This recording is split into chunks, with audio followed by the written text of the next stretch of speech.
Hi everyone, welcome back to my channel. My name is Erica. It is launch day for block number 7 in our 2025 Sew With Me series.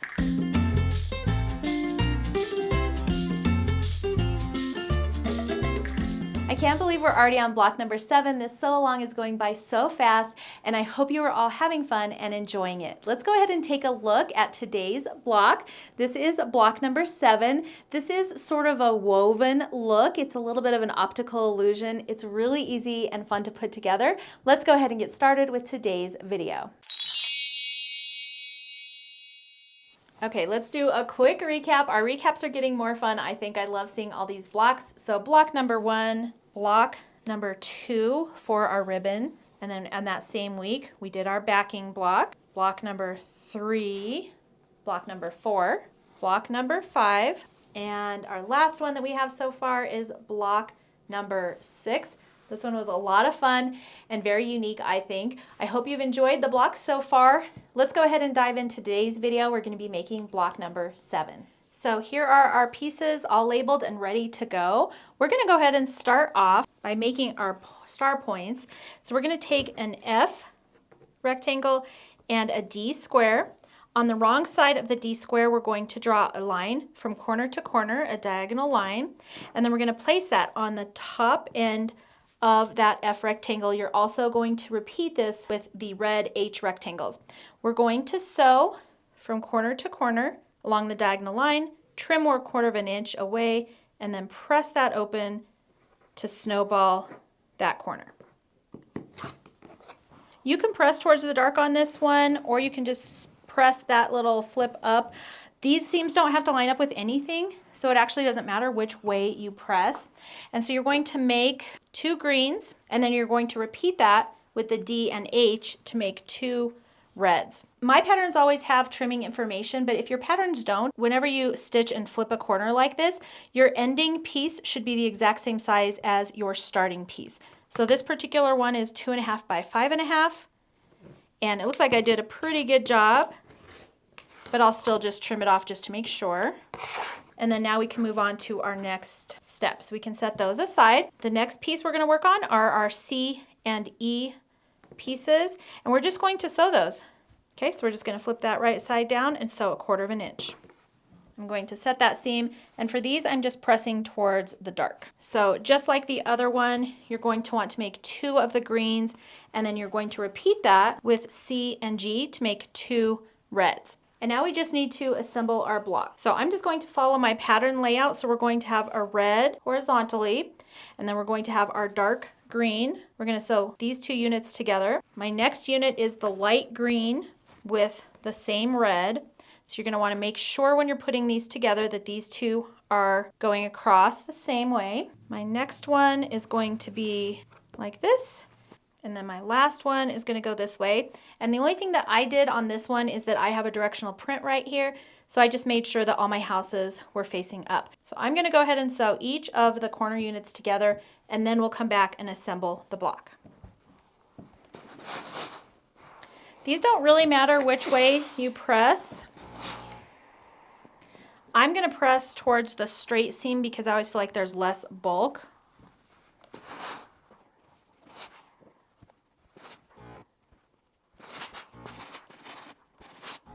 And then now we just need to trim these down. And one little tip when you're trimming down is I like to go ahead, these need to be 5.5 by 5.5. So I'll put my 5.5 mark on this side. Make sure that my point is 1/4 inch away. Line everything up. And then that way, if I'm taking a little bit off of this end down here, that's fine. I'm not cutting off my point at all.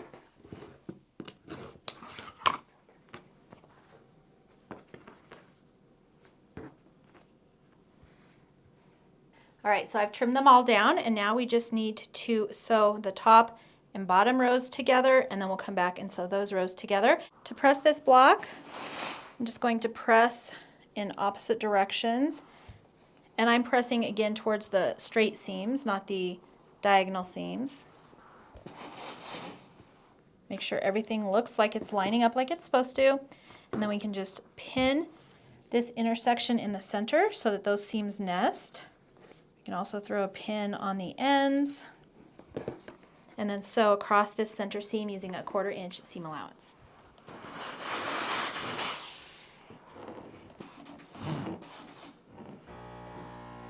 All right, here's the center of our block. We need to trim this down to 10.5 by 10.5, and then we'll just add our B side strips and then our A top and bottom strips. Trim it up to 12.5 by 12.5, and we're done with today's block. And here is our finished block number 7. I think it turned out really good. And all you really have to do is make sure that the ribbons look like they're woven between. So you're just going to want 4 different fabrics of any kind, and then it creates this really cool woven ribbon technique. So here is my stitching progress for blocks 1 through 7. Here's block 7 that we made today with our quilting. As you can see, this block was really fun and easy, and I thought it was really cute to make in the quilt version, and then here is the cross stitch version. So I'm really enjoying this stitch along. I've mentioned this before, but if you are a beginner stitcher, this project is a great way to get into cross stitching because these little units are so small. It's really easy to sit down and just do one in an evening. You can also take your time because you have a whole month to finish this one little block. So it's really doable, it's not overwhelming, and I think it's turning out really, really cute overall. Here again is my floss that I'm using. I'm using the Classic Colorworks. The colors are listed in the pattern, and then I've also got DMC version as well. And the DMC floss, as you'll notice, is a little brighter and cheerier. This one's a little bit moodier, but I think they both will turn out really cute. I love the way that the colors from the Classic Colorworks are turning out on this fabric. Here's an up close of where we are, and I did talk about my thoughts on stitching with the Classic Colorworks floss in block number 6, so if you missed that or you'd like to hear my opinion, you can go back and watch that one. But let me know in the comments below if you're using a fancy floss and not DMC, what your take is on it and if you are enjoying it. So I don't think you can really see.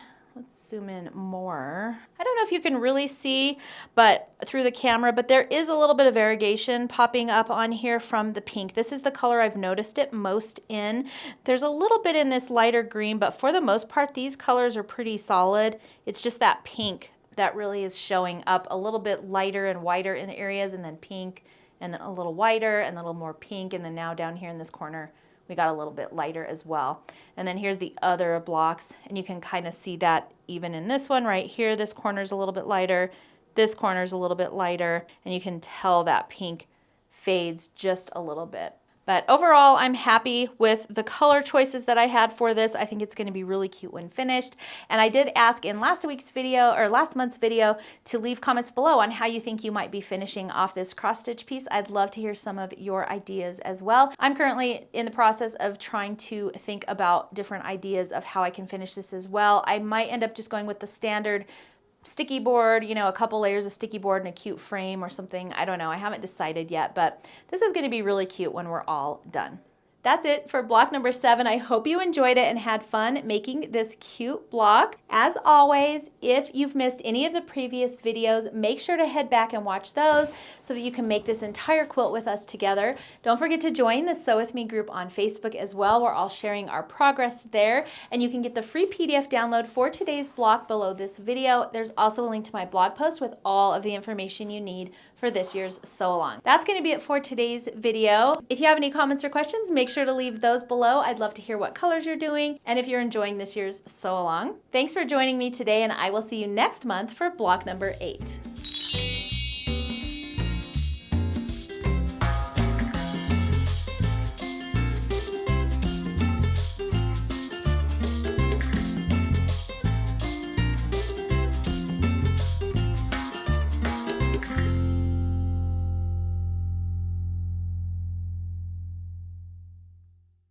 And then we'll come back and sew the top rows.